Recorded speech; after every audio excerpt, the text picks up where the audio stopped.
నమస్తే. రుద్రాక్షల ప్రత్యేక కార్యక్రమానికి స్వాగతం. రుద్రాక్ష జగత్రక్ష. ప్రముఖ రుద్రాక్ష నిపుణులు, వేదగణిత శాస్త్రవేత్త, ఎన్నో జాతీయ అంతర్జాతీయ అవార్డుల గ్రహీత డాక్టర్ పాండురంగారావు గారు మన స్టూడియోలో ఉన్నారు. మీ పుట్టిన తేదీ వివరాలు తెలిపి ఎటువంటి రుద్రాక్షలు ధరించాలో గురువు గారిని అడిగి నేరుగా తెలుసుకోవచ్చు. స్క్రీన్ మీద డిస్ప్లే అవుతున్న నెంబర్స్ చూసి కాల్ చేసి గురువు గారితో మాట్లాడొచ్చు. గురుగారు నమస్తే. నమస్కారం. ఓం నమః శివాయ. సో ఎప్పట్లోనే ఒక మోటివేషనల్ స్టోరీతో కార్యక్రమంలోకి వెళ్దాం.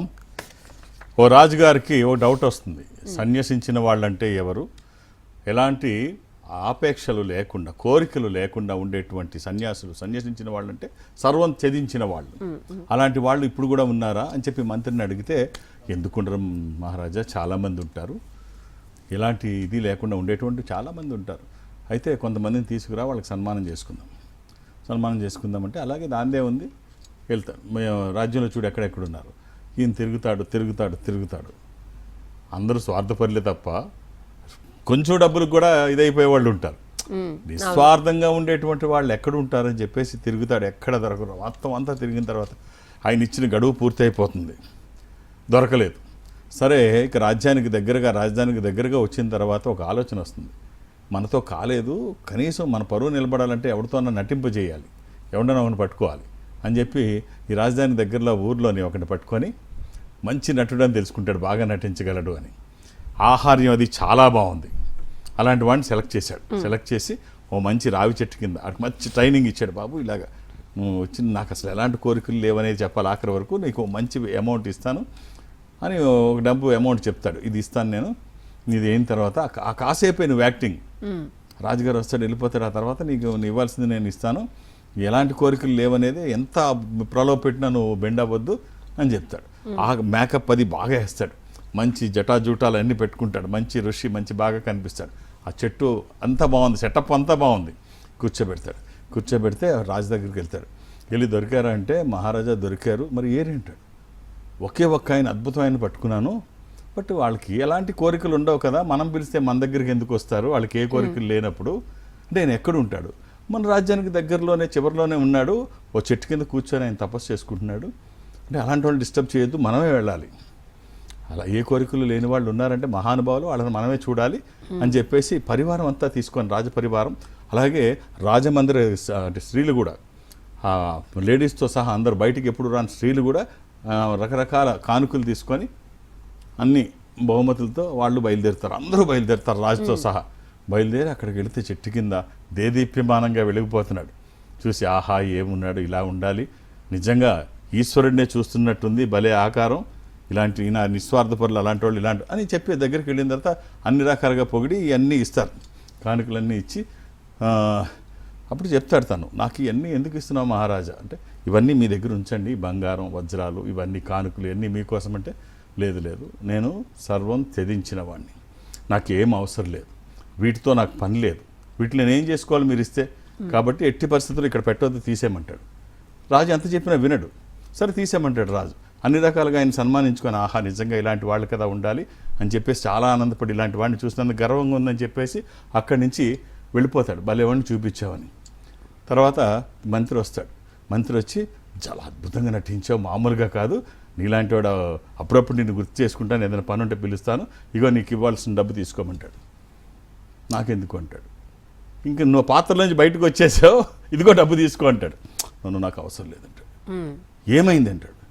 ఏమైందంటే, ఆఫ్టర్ ఆల్ కొన్ని నిమిషాలు నేను ఈ పాత్రలో నటిస్తే, మంచివాడుగా ఒక ఆధ్యాత్మికవేత్తగా నటిస్తే, ఇంతమంది రాజుతో సహా ఆదరించారు, ఇంట్లో స్త్రీలతో సహా అందరూ నా కాళ్ళు మొక్కారు, కాసేపు నటిస్తేనే. నిజంగా ఉంటే ఆ ఫీలు నన్ను ఉక్కిరిబిక్కిరి చేస్తోంది, కాబట్టి నాకు అవసరం లేదు, నేను నిజంగా సన్యాసిని అయిపోతాను. కట్ చేస్తే ఈ కథ మనకి ఏం తెలియజేస్తుందంటే, కాసేపటికే నువ్వు అలా ఉన్నావు మంచితనానికి, జీవితంలో ఒక మంచివాడుగా, లేకపోతే గొప్ప వ్యక్తిగా, ఒక ఆధ్యాత్మిక భావాలు కలిగిన వాడుగా ఉంటే సమాజం ఎంత గౌరవిస్తుంది. చాలామంది నటిస్తూ మాట్లాడుతుంటారు, చాలామంది నటిస్తూ పనులు చేస్తుంటారు, ఆ నటనకే వాళ్ళకి మెప్పు వస్తుంది.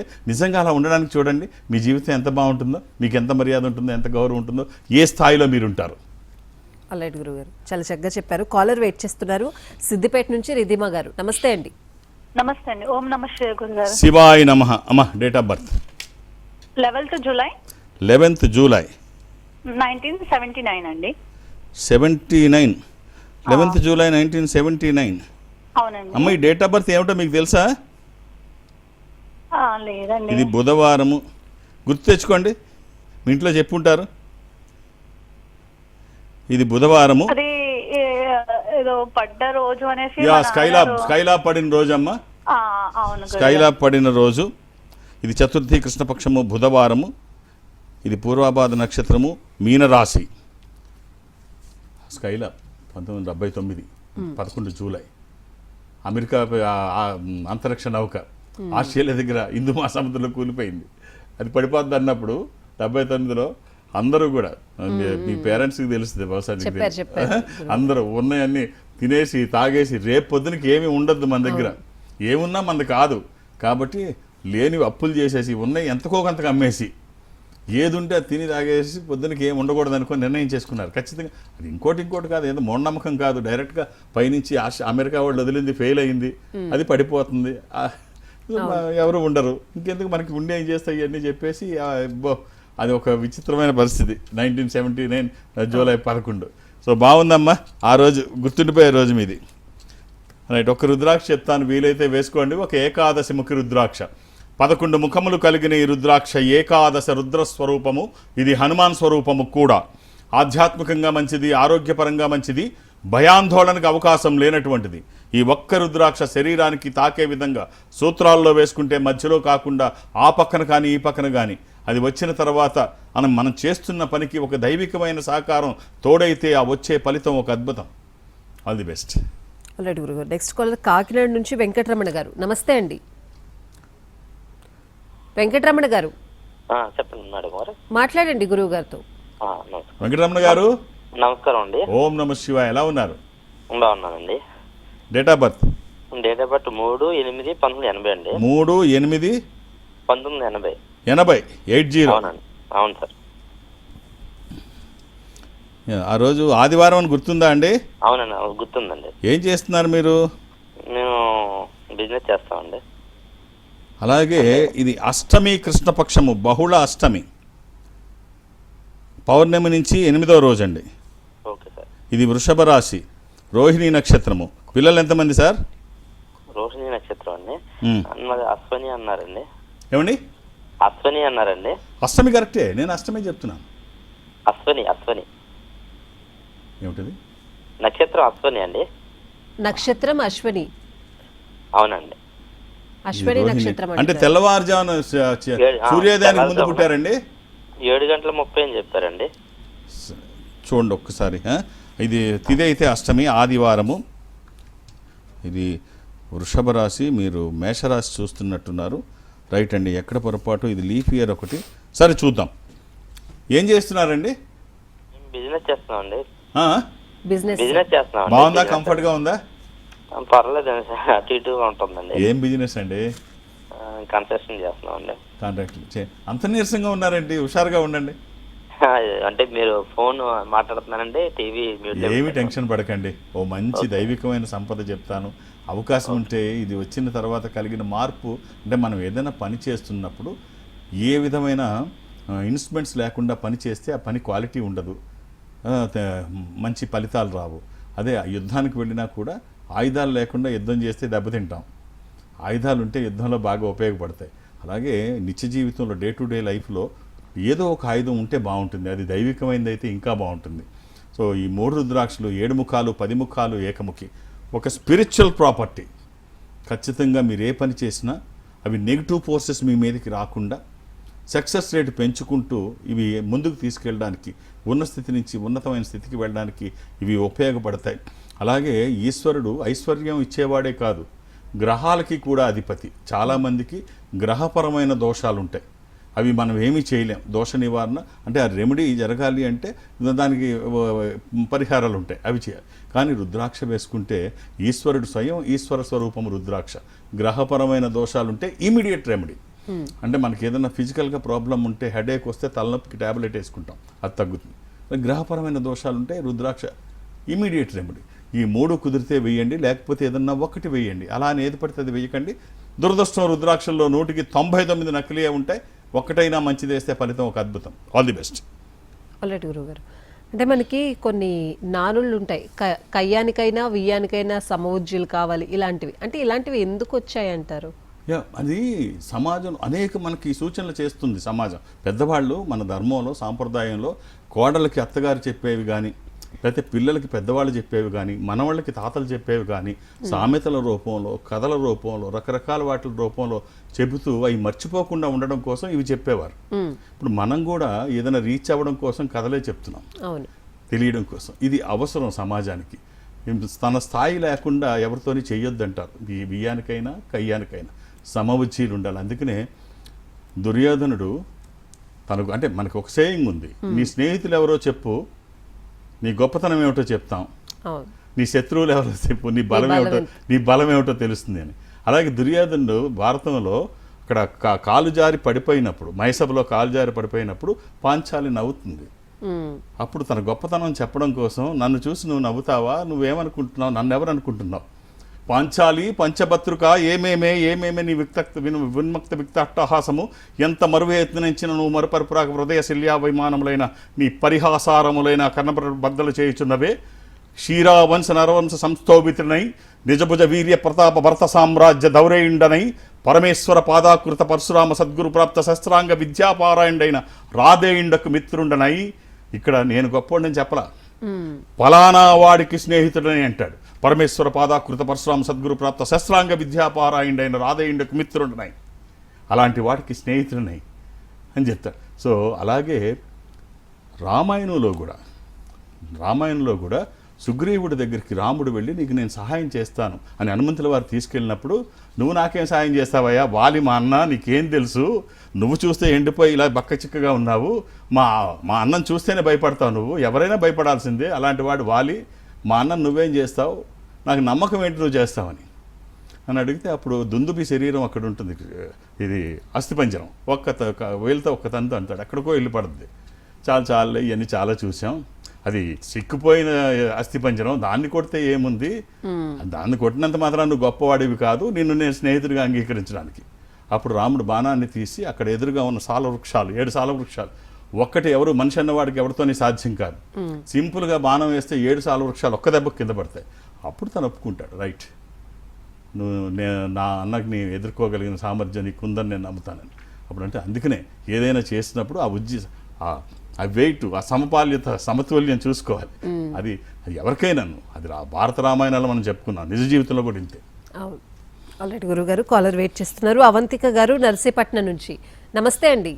నమస్తే మేడం. నమస్తే గురువు గారు. అమ్మా, ఓం నమ శివాయ్. బాగున్నారా గురువు గారు? నాకేమమ్మా ఫస్ట్ క్లాస్. ఈ కాల్ కోసం చాలా రోజుల నుంచి వెయిట్ చేస్తున్నాను, అనుకోకుండా లక్గా ఈ రోజు కలిసింది కాల్.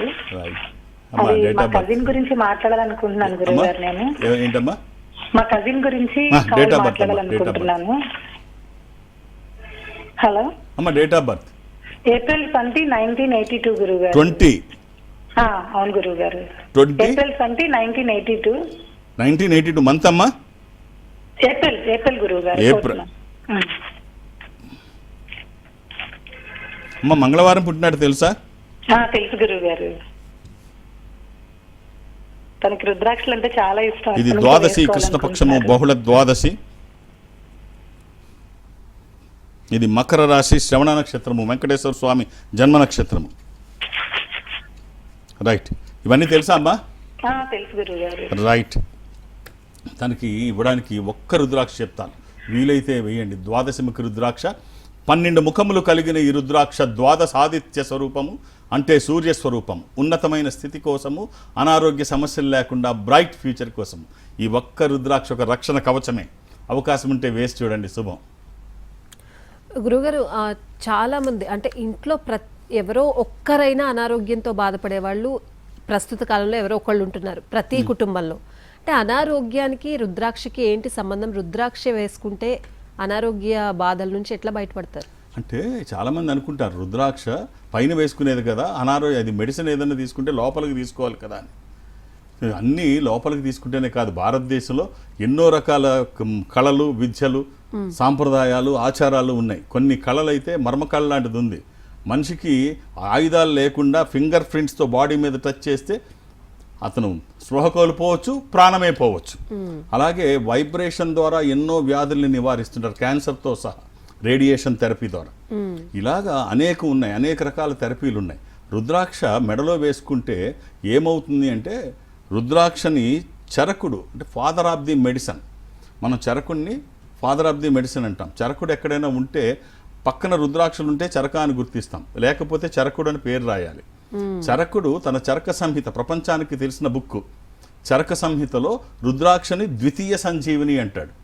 సంజీవిని ప్రాణం పోస్తే రుద్రాక్ష అంతటి శక్తివంతమైనది.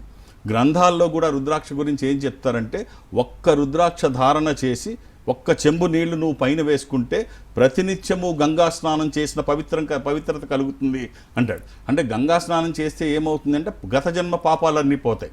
గత జన్మ పాపాల సంగతి పక్కన పెడితే ఒంట్లో ఉన్న రోగాలన్నీ పోతాయి. ఇంత పొల్యూట్ అయిన గంగ, మొన్న కూడా 400 టెస్టులు చేస్తే ఇంకా అంతే శక్తివంతంగా గంగ ఉందని చెప్పేసి మన మోదీ గవర్నమెంట్ తేల్చి చెప్పింది.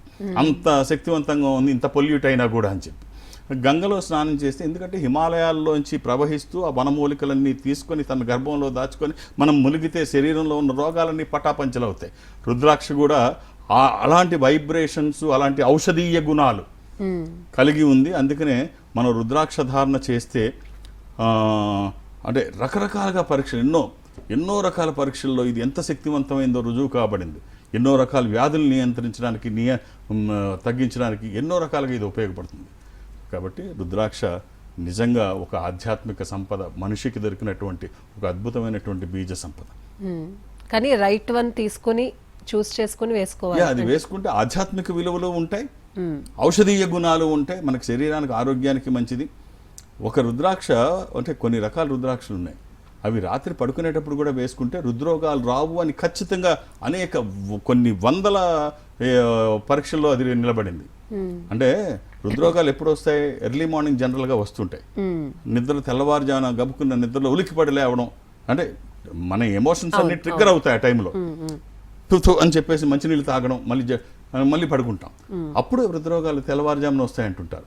ఇవి ఎమోషన్స్ కంట్రోల్ చేయడం కోసం రుద్రాక్ష ఆ టైంలో ఉన్నా, లేకపోతే పొద్దున్నుంచి రాత్రి పడుకునే వరకు వేసుకొని పడుకునేటప్పుడు తీసేసిన ఈ వైబ్రేషన్స్ అప్పుడు దాకా ఉంటాయంట. అందుకనే హృద్రోగాలు రావు రుద్రాక్ష ఉంటాయని. సో ఇలాగ అనేక వ్యాధులకి రుద్రాక్ష ఒక అద్భుతమైన వజ్రాయుధంగానే చెప్తారు మనకి.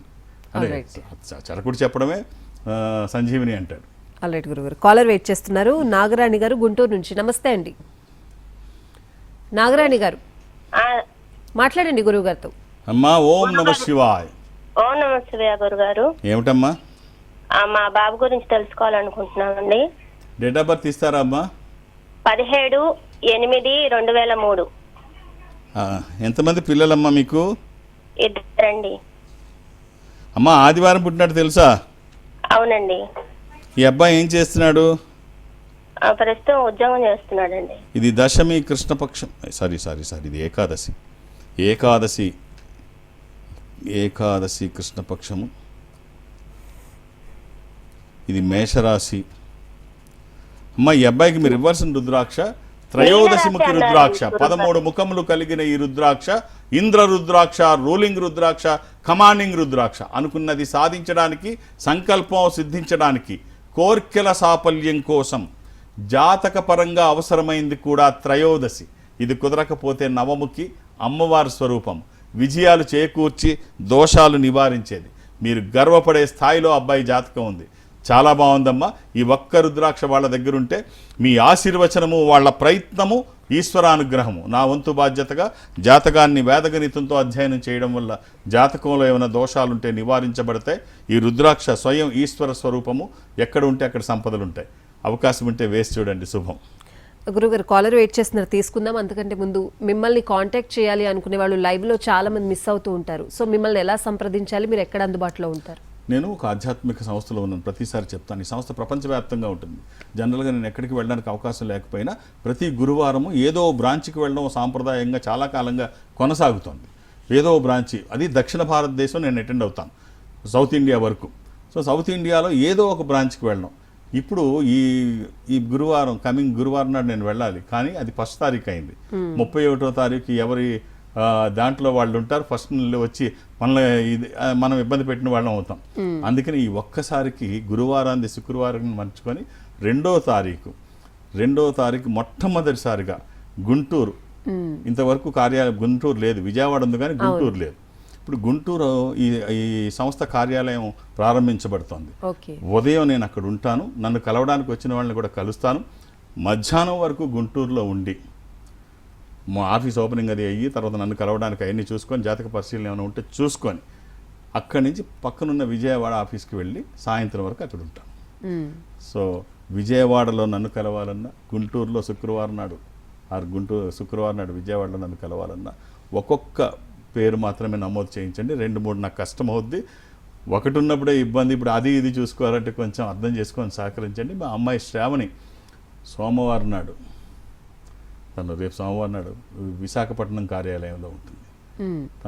తనంతే హైదరాబాద్ తర్వాత అంతటి పెద్ద నగరం విశాఖపట్నం, దానికి కనెక్టివిటీ కూడా ఎక్కువ ఉంటుంది, అటు ఒరిస్సా నుంచి, వెస్ట్ బెంగాల్ నుంచి, ఆంధ్రప్రదేశ్ నుంచి. సో తనకి ఒత్తిడి ఎక్కువ ఉంటుంది. ఒక్కొక్క పేరే మీరు ఇవ్వండి. తను ఆదివారం, ఆ తర్వాత ఆదివారం తను విశాఖపట్నం బెంగళూరు చూస్తుంది అంతే. సో బెంగళూరులో ఆదివారం ఉంటుంది. మీరు ఒక్కొక్క పేరే ఇవ్వండి. ఇక హైదరాబాద్లో నన్ను కలవడానికి నేను ఎవరికి అపాయింట్మెంట్స్ ఇవ్వను, ఏ రికమెండేషన్ తీసుకోను. నేను ఉన్నప్పుడు వస్తే చూసేస్తాను. శని ఆదివారాలతో కలిపి 2 రోజులు హైదరాబాదే, రేపు శుక్రవారం మినహా. అర్థం చేసుకొని సహకరించండి. సో అంటే తరచుగా విజిట్ చేస్తారా గురువుగారు గుంటూరు ఇక్కడ నుంచి? ఏదో వీలుని బట్టి తరచుగా అనేది, అంటే విజయవాడ వెళ్ళిన ప్రపంచవ్యాప్తంగా ఇన్నున్నాయి, అన్నింటికి వెళ్ళడం కుదరదు. ఏదో విజయవాడ అప్పుడప్పుడు వెళ్తూ ఉంటాను. ఇప్పుడు ఒక అవకాశం ఉంది, 2 ½ అవర్ డిస్టెన్స్లోనే. సో నాకు అక్కడికి వెళ్ళి ఇక్కడ రావచ్చు, ఇబ్బంది లేదు. పొద్దున్న ఇక్కడ, మధ్యాహ్నం ఇక్కడ ఉండడం ఇబ్బంది లేదు. భవిష్యత్తు అలా అవకాశం ఉంటే ఖచ్చితంగా వెళ్ళడానికి ప్రయత్నం చేస్తాం. 2 పెద్ద నగరాలే కాబట్టి గుంటూరు, విజయవాడ. కాలర్ వెయిట్ చేస్తున్నారు. సత్యనారాయణ గారు నమస్తే అండి. నమస్తే అమ్మా. ఎక్కడి నుంచి అండి? మేము అనకాపల్లి నుంచి కాల్ చేస్తున్నాం. మాట్లాడండి గురువు గారితో. ఓం నమః శివాయ అండి. నమస్తే సార్. నమస్తే. ఎలా ఉన్నారు? బాగున్నాం సార్. డేట్ ఆఫ్ బర్త్ ఇస్తారా? డేట్ ఆఫ్ బర్త్ 5/5/96 అండి. 16 ఉదయం పుట్టాడు సార్ బాబు. 96? అవునండి, 5/5/96, 16 ఉదయం పుట్టాడు. ఆదివారం నాడండి, ఇది సండే. అవును సార్. మ్యారేజ్ గురించి ప్రయత్నాలు చేస్తున్నా, అవ్వట్లేదు. దాని గురించి అనేసి ఒకసారి కాల్ చేస్తున్నాం సార్. ఇది పంచమి, కృష్ణపక్షము, బహుళ పంచమి, ఇది మకర రాశి. ప్రయత్నాలు చేస్తున్నారండి? అవును సార్. ఓ మంచి రుద్రాక్ష చెప్తాను, వీలైతే వేసి చూడండి. ఇది వచ్చిన తర్వాత మీరు చేస్తున్న ప్రయత్నాలు ఎలా ఉన్నాయి, ఫలితాలు ఎలా ఉన్నాయి, మీరు ఆశ్చర్యపడే విధంగా ఉంటాయంటే అతిశయక్తి కాదు. ఒక త్రయోదశి 13 ముఖములు కలిగిన ఈ రుద్రాక్ష ఇంద్ర రుద్రాక్ష, రోలింగ్ రుద్రాక్ష, కమాండింగ్ రుద్రాక్ష. అనుకున్నది సాధించడానికి, సంకల్పం సిద్ధించడానికి, కోరికల సాఫల్యం కోసం జాతకపరంగా అవసరమైంది కూడా త్రయోదశి. అది కుదరకపోతే ద్వాదశి. ఈ రెండిట్లో ఏదన్నా ఒకటి వేసి చూడండి. All the best. రైట్ గురుగారు. మీరు ప్రతిసారి కథల ద్వారా ప్రేక్షకులకి ఏదో ఒకటి చేరవేయాలని ఆరాటపడుతూ ఉంటారు. సో ఏదో ఒక కథ తీసుకుంటూ ఉంటారు. అది భారత రామాయణ ప్రామాణికంగా కొన్ని కథలు తీసుకుంటూ ఉంటారు. అయితే చాలా మందికి ఒక డౌట్, ఇది హనుమంతుడి వివాహానికి సంబంధించి చాలా సందేహాలు ఉన్నాయి. ఏం చెప్తారు గురువు గారు? అంటే హనుమంతుడికి అసలు వివాహం అయిందా అంటే, ఇప్పుడు మనం ఇవాళ చెప్పింది భారత రామాయణాలు 2 చెప్పుకున్నాం. హనుమంతుడికి చాలా తక్కువ చెప్తుంటాం. సరే, హనుమంతుడికి వివాహం అయిందా ఆంజనేయ స్వామి కానీ చాలా మందికి డౌటే. రకరకాల కథలు ఉన్నాయి. అందులో పరాశర సంహితలో మామూలుగా మనకి మైరావణుడి కథ వింటుంటాం, సినిమాల్లో అది చూపిస్తారు. మైరావణుడు మత్స్యవల్లభుడు అంటే హనుమంతుడి కుమారుడు, సముద్రం మీద ఆయన దాటి వెళుతున్నప్పుడు ఆయన చెమటి బిందువు దాటి ఆ చేప తీసుకుంటే తర్వాత చేప మత్స్యవల్లభుడు అనేటువంటి కుమారుడు కలుగుతాడు. ఆ కుమారుడు కలిగితే మైరావణుడు, రావణుడి యొక్క మేనమామ, సూక్ష్మ రూపంలో రామలక్ష్మణుని ఎత్తుకెళ్ళిపోయి పాతాళంలో దాస్తే అతన్ని చంపడం కోసం హనుమంతుల వారు మళ్ళీ అక్కడికి వెళితే అక్కడే పంచముఖ ఆంజనేయ స్వామి అంటే 5 దీపాలు ఆర్పడం, మైరావణ్ణి సంహరించడానికి 5 దీపాలు ఆర్పడం సాధ్యం కాదు కాబట్టి తన తండ్రి వాయుదేవుడు సహకారం తీసుకొని 5 తలలుగా అయ్యి 5 శిరస్సులు కలిగి వచ్చి 5 ఒకేసారి ఊస్తే 5 దీపాలు ఆరిపోతే అదే పంచముఖ ఆంజనేయ అవతారంగా చెప్తారు. అక్కడ మైరావణుడు, అక్కడ ఆంజనేయ స్వామి, అక్కడ మత్స్యవల్లభుడు పాత్రలో, కుమారుడు పాత్రలో అక్కడ చూపిస్తారు. ఇంకొక పరాశర సంహితలో మనం చూసినట్టయితే హనుమంతుడు విద్య నేర్చుకునే సమయంలో సూర్యుడు కదా గురువు దగ్గరికి వెళ్ళి విద్య నేర్చుకునేవాడు. ఆయన అలా వెళుతూ ఉంటాడు. సూర్యుడు ఎక్కడ ఆగకుండా 7 గుర్రాల రథంలో వెళుతూ ఉంటే హనుమంతుల వారు కూడా ఆయనతో పాటు గగన విహారం చేసుకుంటూ విద్య నేర్చుకున్నాడు. నేర్చుకున్నప్పుడు 4 వ్యాకరణాలు పూర్తిగా పూర్తి అయిపోతాయి. ఇంకా 5 వ్యాకరణాలు ఉన్నాయి. ఈ 5 నేర్చుకోవాలి. 9 వ్యాకరణాలు అయితేనే కానీ పూర్తి అవ్వదు. ఇవన్నీ నేర్చుకున్నాడు, బాగానే ఉంది. మిగిలిన నేర్చుకోవడానికి అతను వివాహస్తుడైతేనే అతను సూర్యుడు చెప్తాడు, ఇక్కడ ఒక ఆటంకం ఉంది హనుమా, వివాహం అయితే గృహస్థుకి తప్ప ఇవి నేర్పడానికి కుదరదు, ఇందులో కొన్ని ఇబ్బందికరమైనవి ఉన్నాయి, అవి గృహస్థులకి మాత్రమే చెప్పాలి, ధర్మం ఒప్పుకోదు, నువ్వు గృహస్థువి కావు, మరి వివాహం అయితే తప్ప చెప్పడానికి లేదు, ఏం చేయాలని అడుగుతాడు. అప్పుడు సూర్యుడు ఆలోచిస్తాడు. ఆలోచించి ఇక్కడ దీన్ని ఇచ్చిన ఏదో ఒకదా ఇది చేయాలి కదా, ఆలోచించి ఏం చేస్తాడంటే అప్పుడు తన కిరణాల నుంచి సువర్చలాదేవి అనే ఒక స్త్రీని తీసి, ఆమె అంటే ఫిజికల్ క్యారెక్టర్ కాదు, జస్ట్ ఒక కాంతి రూపం, సువర్చల, ఆమెను తీసుకొచ్చి వివాహం చేసి, ఈ నేర్పడం కోసమే వివాహం చేసి, వివాహం అయింది హనుమంతుడికి అనిపించి మిగిలినవి కూడా నేర్పిస్తాడు. మిగిలిన వ్యాకరణాలు కూడా అయిపోయిన తర్వాత సంపూర్ణ వ్యక్తిగా హనుమంతుల వారు తయారవుతారు. దీనికి మనకి సాక్ష్యంగా ఎక్కడో అక్కర్లా మనకి తెలంగాణలో ఖమ్మంలో సువర్చల సంహిత ఆంజనేయ స్వామి పెద్ద ఆలయం ఉంది. సువర్చల సంహిత ఆంజనేయ స్వామి వాళ్ళు ఇలాగా హనుమంతుల వారికి వివాహం అయిందని ఈ కథల ద్వారా మనకి తెలుసుకోవచ్చు. ఆయన అస్ఖలిత బ్రహ్మచారి, ఆజన్మ బ్రహ్మచారి. అస్ఖలితం అనేది కృష్ణుడికే మాత్రమే, ఆజన్మ బ్రహ్మచారి ఈయన, అస్ఖలిత బ్రహ్మచారి ఆయన. అంటే అసలు స్ఖలించని వాడు ఆయన, అసలు ఇది లేనటువంటి వాడు. రైట్. ఆల్రెడీ గురువు గారు వాళ్ళ కార్యక్రమంలో చాలా విషయాలు షేర్ చేసుకున్నారు, తెలియని విషయాలు చాలా చెప్పారు. థ్యాంక్ యూ గురుగారు. ఓం నమః శివాయ. ఇది వాళ్ళ కార్యక్రమం. నమస్తే.